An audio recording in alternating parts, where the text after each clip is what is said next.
بسم اللہ الرحمن الرحیم۔ حضرت خالد بن ولید رضی اللہ تعالی عنہ اسلام کے عظیم سپہ سالار کے حالات زندگی، قسط نمبر 5۔ سیدنا خالد اس قدر عزت طبیعت کے مالک تھے کہ سید رسول صلی اللہ علیہ وسلم اور سیدنا ابو بکر کے علاوہ کسی اور کے لیے ان کو سنبھالنا ممکن ہی نہ تھا۔ اس بات سے اندازہ کیجئے کہ ایک موقع پر عراق کے ایک جنگ میں فتح کے بعد جب آپ مرکز کی طرف لوٹ رہے تھے تو حج کا موقع آ گیا۔ سیدنا خالد نے حج کرنے کا فیصلہ کر لیا۔ اس میں بہت خطرہ تھا کیونکہ مسلمان فوج رومی اور ایرانی فوجوں سے عراق میں پرسر پکار تھے اور سپہ سالار ان سے دور ہونا خطرناک ہو سکتا تھا۔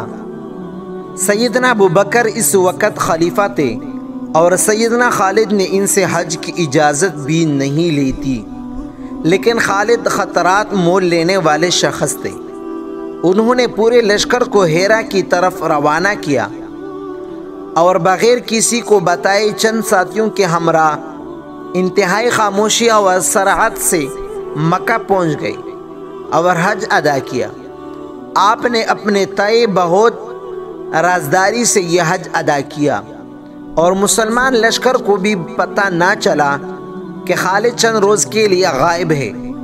آپ خاموشی سے حج کے لیے گئے بھی اور واپس بھی لوٹ آئے، لیکن جب اپنے لشکر میں واپس پہنچے تو ایک قاصد خلیفہ کا خط لے کر آیا اور خط میں انہیں بڑے پیار سے ڈانٹا گیا تھا کہ آئندہ ایسی حرکت نہ کرنا۔ خالد بن ولید رضی اللہ تعالی عنہ جیسے شاہینوں کو قابو کرنا کوئی آسان کام نہ تھا۔ حضور صلی اللہ علیہ وسلم بھی آپ سے بہت درگزر فرماتے تھے۔ اس میں کوئی شبہ نہیں کہ سیدنا خالد کو بہت جلال اور بیبت عطا کی گئی تھی اور آپ سے امت رسول صلی اللہ علیہ وسلم کی ایک غیر معمولی ڈیوٹی لینا مقصود تھا۔ سیدنا خالد اس طرح کے بہت سے کام کرتے تھے کہ جن پر لوگوں کو اعتراض ہوتا۔ حضرت ابو بکر صدیق ہمیشہ لوگوں کی شکایات پر ان سے درگزر کرتے تھے کہ سیدنا خالد کو معذور کر دیا جائے۔ حضرت ابو بکر کا جواب یہی ہوتا کہ جس تلوار کو اللہ نے دین کی سربلندی کے لیے بے نیاب کیا ہے، میں اس کو واپس نیام میں نہیں ڈال سکتا۔ یہی فرق ہے کہ ایک عام سپہ سالار اور ایک عظیم سپہ سالار میں سیدنا خالد ایک عظیم سپہ سالار تھے اور اسی نسبت سے سید رسول صلی اللہ علیہ وسلم اور سیدنا ابو بکر صدیق ان کا خاص لحاظ بھی کرتے۔ فتح عراق کی خوشخبری جب سیدنا ابو بکر تک مدینے میں پہنچی تو آپ نے مدینہ میں اعلان کروایا کہ مبارک ہو، تمہارے شیر نے ایرانی شیر کو زیر کر لیا۔ میں قیامت تک خالد جیسا بیٹا نہیں پیدا کر سکتی۔ یہ وہ وقت تھا کہ جب حضرت ابو بکر نے شام میں بھی مہم جوئی شروع کر دی تھی۔ مسلمان دستوں کو یہ حکم تھا کہ صرف جاسوسی کرے، زیادہ آگے تک نہ جائے اور جہاں تک ممکن ہو تصادم سے گریز کرے۔ لیکن جب حضرت خالد کے کارناموں کی خبر مسلمانوں کو پہنچی تو قدرتی طور پر شام میں مسلمانوں کمانڈروں میں بھی کوئی معرکہ سر انجام دینے کا ولولہ پیدا ہوا۔ نتیجہ یہ ہوا کہ مسلمانوں کے وہ دستے کے جو شام گئے تھے رومیوں کے گھیرے میں آ گئے۔ شام اس وقت بازنطینی سلطنت کا منصوبہ تھا جس کا مرکز قسطنطنیہ تھا۔ حضور صلی اللہ علیہ وسلم نے قسطنطنیہ کی فتح کی بشارت بھی دے چکے تھے۔ آپ صلی اللہ علیہ وسلم کے مطابق جو فوج اس کو فتح کرے گی وہ جنت میں جائے گی اور جو امیر اس کو فتح کرے گا وہ جنتی ہوگا۔ لہٰذا جس طرح مسلمانوں کو ایمان کی حد تک یقین تھا کہ وہ ایران پر قبضہ کریں گے، اسی طرح مسلمانوں کو یہ بھی یقین تھا کہ وہ باستینی سلطنت پر بھی قبضہ کر لیں گے۔ یہی وجہ تھی کہ سیدنا ابو بکر صدیق نے دونوں محاذروں پر بیک وقت لشکر روانہ کیے۔ خالد اس وقت عراق میں تھے۔ وہ مسلمانوں کے جو شام گئے تھے دشمنوں کے گھیرے میں آ گئے اور انہیں کمک کی ضرورت تھی۔ تب سیدنا ابو بکر نے خط کے ذریعے حضرت خالد کو حکم دیا کہ عراق کا محاذ دوسرے صحابہ کے حوالے کرے اور شام میں محصور مجاہدین کی مدد کے لیے روانہ ہو جائے۔ سیدنا خالد کو جب یہ خط ملا تو انہوں نے پھر ایسا کام کیا کہ جو جنگی حکمت عملی کی تحت ناممکنات میں سے تھا۔ کوئی جنگ حکمت عملی کا ماہر یا سپہ سالار وہ کام کرنے کا سوچ بھی نہیں سکتا تھا۔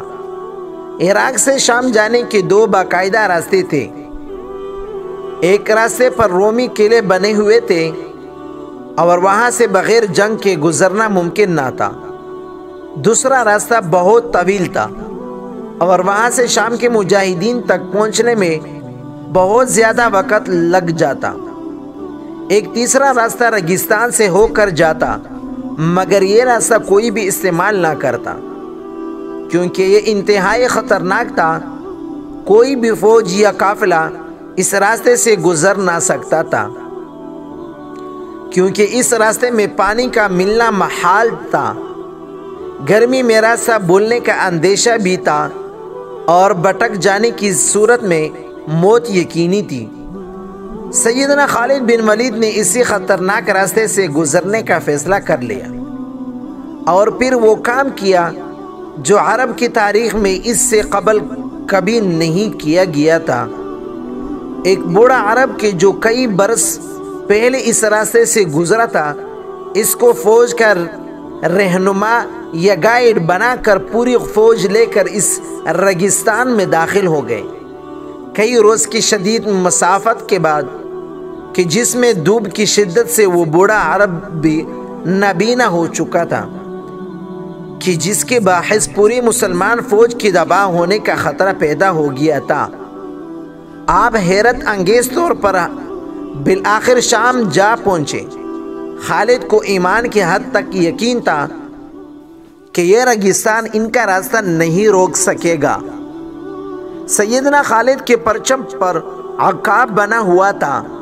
وہ شام میں جب داخل ہوئے تو جس وادی سے گزر گئے تھے وہاں اپنا پرچم نصب کر گئے۔